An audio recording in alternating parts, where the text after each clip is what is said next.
Jim Steele, silver led all precious metals in terms of returns, at least so far in 2012.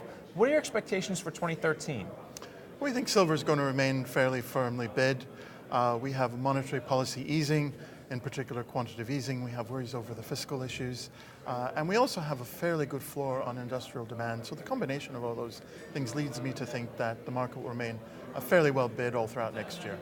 Silver was also the most volatile metal in 2012 and 2011 as well. Do you expect another wild ride next year? Well, silver volatility, I think, almost goes with the territory because it's a thinner market than, say, for example, gold. And as a consequence, requires relatively less buying and selling in order to move it.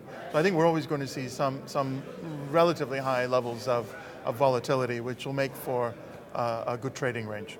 Well, a lot of the demand came from investment demand and spillover from gold and platinum. People are looking for silver as, I suppose, another currency.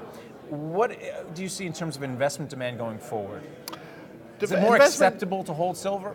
Well, investment demand, I think, for silver is probably on pretty firm ground. It's a second derivative from gold. So if you've been buying gold and, say, want to diversify out of gold because you've wanted to diversify out of paper instruments, then silver is attractive.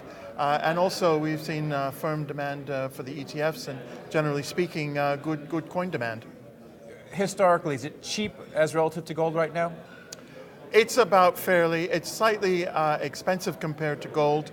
The gold-silver ratio is aging down towards 50. It's generally been more like 60 to 70 over the past 20, 30 years. That's investment demand. What about industrial demand? If we tip over into another recession in 2013, perhaps they don't figure out this fiscal cliff mess and we do see some slower growth or things turn negative, what will that mean for silver? Well, unlike gold, more than half of silver demand, or around half, is in industrial demand. So it is very sensitive to the rhythms of the industrial cycle. Now, for things like electronics, silver is actually in very small particles, so higher prices don't necessarily derail demand.